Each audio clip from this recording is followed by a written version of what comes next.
জানুয়ারির 18 তারিখ আজকে।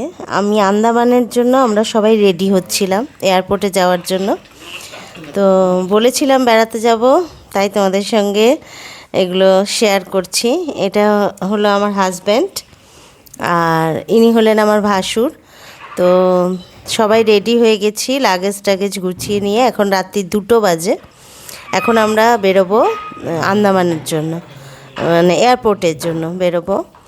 তো সব গুছিয়ে নিয়ে রাত্রি 2টো অন্ধকার রাতে সবাই লাগেজ টাগেজ সব গাড়িতে প্যাক করে গাড়ি এসে গেছে।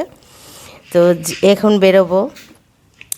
তো ওদের 3জন, আমার ভাসুরের 3জন ফ্যামিলিতে, আমাদের 3জন ফ্যামিলি, 6জন মোট যাচ্ছি। তো খুবই আনন্দ হচ্ছিল, কারণ এই ফার্স্ট আমি প্লেনে চড়বো।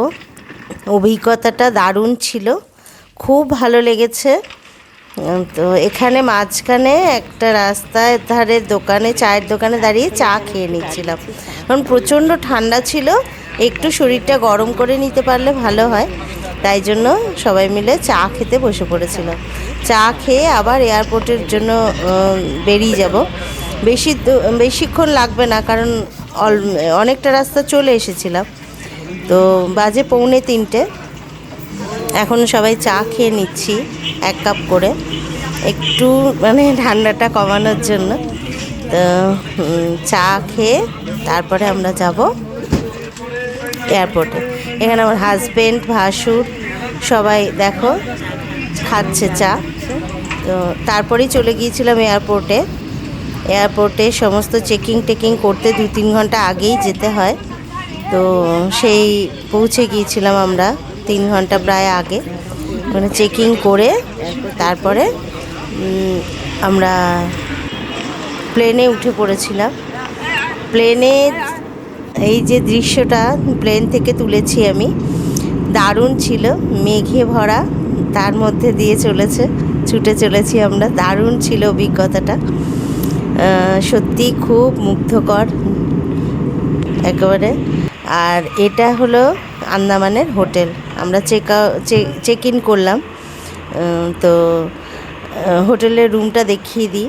2টো বেড ছিল আর এসি ছিল, খুবই কমফোর্টেবল ছিল, কারণ ওটা গরমের জায়গা, সেই জন্য এসি রুম নেওয়া হয়েছিল। এটা বাথরুম নিট অ্যান্ড ক্লিন, একদম খুব কমফোর্টেবল ছিল হোটেলের রুমটা। এরপর আমরা ফ্রেশ হয়ে চলে গিয়েছিলাম ব্রেকফাস্ট করতে। তো তখন প্রায় 9:30 এরকম বাজে। তো ব্রেকফাস্টের জন্য চলে গিয়েছিলাম। ব্রেকফাস্টে ছিল, আমরা কজনই ছিলাম, এই 6জনই ছিলাম, আর সবাই ব্রেকফাস্ট করে চলে গিয়েছে। তো আমরা ফ্রেশ হয়ে একেবারে নিচে চলে গিয়েছিলাম ব্রেকফাস্ট করতে। এটা বুফে সিস্টেমে ছিল।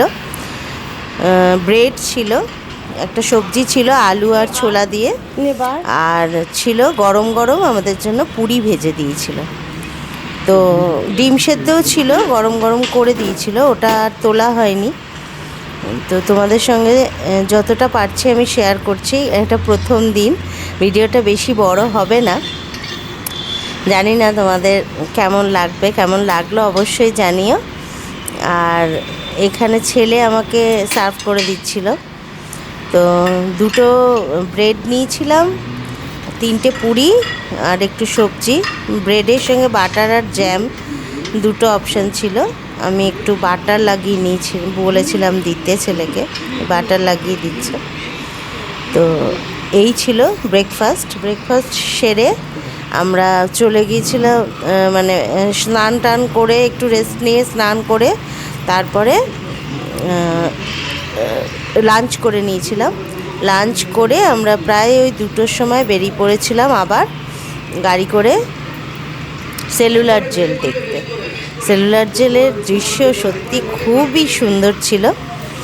সেলুলার জেলটাও খুবই ভালো লেগেছে। ওখানে একটা যাবো, এখন বাজে প্রায় 2:30। লাঞ্চ সেরে নিয়েছি, এখন যাব সেলুলার জেলে। চলো ওখানে দেখা হবে। চলে দেখো আমার হাজব্যান্ড বেরিয়ে যাচ্ছে, এদিকে ছেলেও রেডি হয়ে গেছে। চলো এবার সবাই মিলে বেরিয়ে পড়ি। চলো এখন যাচ্ছি সবাই মিলে সেলুলার জেলে। তো চলো এই সবাই মিলে যাচ্ছি। চলো চলো। এখানে মাঝে একটা জায়গায় দাঁড়িয়ে ছিল, সমুদ্র ছিল, জায়গাটা সত্যি খুব সুন্দর ছিল। তারপরে একটু ঘোরাঘোরা করে একটু ডাব খেলাম, খেয়ে তারপরে ওখানে ডাবগুলো কিন্তু বিশাল বড় বড়। তারপর চলে গিয়েছিলাম সেলুলার জেলে। সেলুলার জেলে একটা গ্যালারিতে সমস্ত শহীদদের ছবি ছিল, সেটা দেখে নিচ্ছিলাম।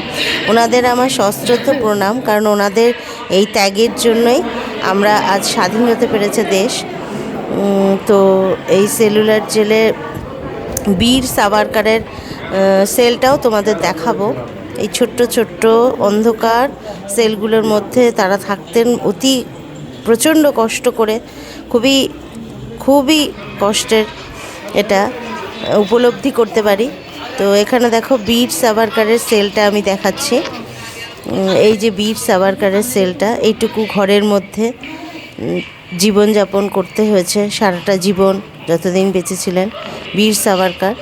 তো আজকে ভিডিওটা এই পর্যন্তই, বেশি বড় হলো না কারণ শ্যুট করতে পারিনি বেশি।